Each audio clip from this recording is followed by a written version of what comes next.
Assalamualaikum warahmatullahi wabarakatuh. Qaqqaaliiwwan ilmaan islaamaa jirtu isiniin jecha an irraa baradheetin jira. Ati hoo irraa barattee laata waan jedhan seenaa gabaabduu tana mee irraa waa hawban. Seenaa kanalleen akkuma dingataa kitaaba Sahihul Bukaarii osuman dubbisaa jiruutiin seenaa kana yaadadde.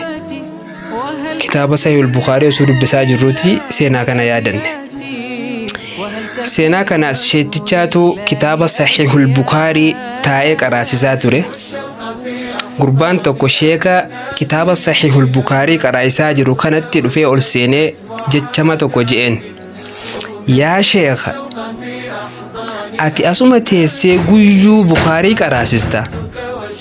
Ummanni warra lixaa, warri garbiidhaa, faranjii yookaan warreen Yahudaa ji'a gubbaa bahanii urjii gubbaa bahanii mana jaarachuu jiran jedhanii bar yaa miskiin.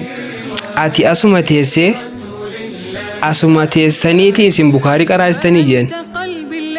Fa'ajaaba sheekh. Sheennillee maal jedhee deebisaa godheef si fakkaata?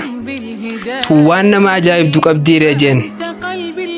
Kun waan nama ajaa'ibduu hin qabdu. Makluuqaatu makluuqatti dhaqqabe yookaan makluuqaatu makluuqatti gahe kun waan ittiin nama ajaa'ibu hin qabu jeen. Nuti garuu kitaaba Sahihul Bukaarii teenyee qaroof qaraasisuudhaani makluuqni kaaliqatti ittiin dhaqqabuu jira jeen kamtu caala? Mee ilaalcha garte? Ilaalcha ajaa'ibaatiin deebiseef jechuudha. Kitaaba Sahihul Bukaarii teenyee qaroof qaraasisuudhaani kaaliqa waa hayyuudhaa uumaa teessanitti dhaqqabuu jira. Kaan warreen urjii gubbarra mana jaarratan, ji'a gubbarra mana jaarratan makluuqaatu makluuqa dhaqqabe li'annahu urjiilee fi ji'a makluuqa wanni jaarame hundinuu makluuqa.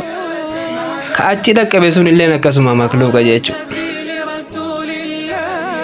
Ajaa'iba agartanii qaroominni diinal islaam kana keessatti hafe jechuudha. Nama qur'aana rabbi harkaa qabuu fi diin kana barachaa jiruutu qarooma malee kaanis qaroomina osuma tahu garuu immoo qaroominni diin biran jirraan iddoomina akkasiin taate quba qabaadhu.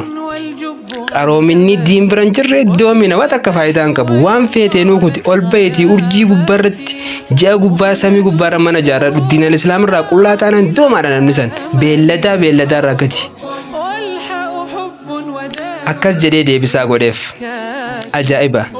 Waan maal jedheen achii kahee garuu immoo jeen kasaaramaan namaadhaa si ikaaree jeen.